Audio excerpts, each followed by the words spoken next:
Terima kasih telah mengklik video ini. Selamat datang di playlist Belajar Saham.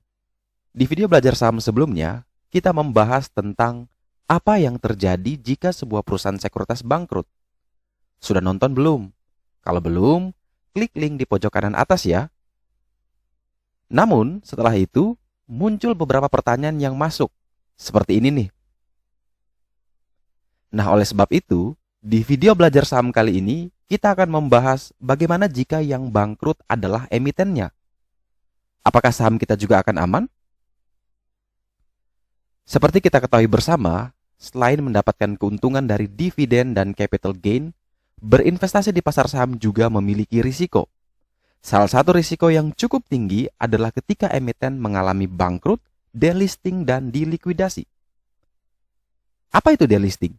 Singkatnya, delisting adalah penghapusan suatu emiten di bursa saham secara resmi yang dilakukan oleh Otoritas Bursa Efek Indonesia atau BEI yang diakibatkan pelanggaran-pelanggaran yang diperbuat oleh emiten itu sendiri. Sebagai contoh ada PT Sigma Gold Inti Perkasa Tbk dengan kode emiten TMPI. Emiten ini didepak dari bursa setelah lebih dari 2 tahun sahamnya disuspensi. Lalu ada PT Sekawan Inti Pratama Tbk dengan kode emiten SIAP yang didepak pada 17 Juni tahun 2019. Saham SIAP sudah disuspend sejak 9 November 2015 atau sekitar 44 bulan. Dan ada juga PT Barajaya International Tbk dengan kode emiten ATPK yang delisting karena ada peristiwa yang signifikan berpengaruh negatif terhadap kelangsungan usaha perusahaan. Pertanyaannya adalah, apabila para investor saham yang kebetulan memegang saham-saham suatu emiten dan ternyata emiten tersebut bangkrut atau delisting, bagaimana nasibnya? Uang investasinya hilang juga? Dalam teorinya, jika emiten yang kita investasikan bangkrut, maka akan dilikuidasi dan pemegang saham akan menerima uang. Tetapi pada prosesnya tidaklah mudah.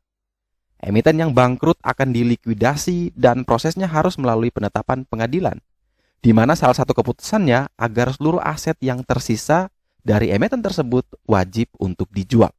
Namun pada realitanya, jika emiten bangkrut, maka investor publik kehilangan semua uangnya. Kenapa demikian? Karena dananya sudah keburu habis dipakai buat bayar utang emitennya. Jadi setelah aset itu dijual, yang lebih diprioritaskan adalah para krediturnya. Kemudian jika ada sisa, barulah dibagi kepada pemegang saham. Jika tidak ada sisa, ya tidak dapat apa-apa, boncos. Jadi agar kamu terhindar dari hal seperti ini, maka diperlukan yang namanya manajemen risiko. Selalu melakukan analisa mendalam, khususnya analisa fundamental, agar dengan jelas mengetahui kondisi perusahaan tersebut. Pilih, pilah, dan belilah emiten yang memiliki kinerja fundamental yang baik agar terhindar dari resiko ini. Nah, bagaimana? Apakah sudah bisa menjawab? Semoga informasi ini bisa membantu dan sampai jumpa di episode Belajar Saham berikutnya. Jika ada yang ingin dibahas, tulis di kolom komentar ya. See you on the next video.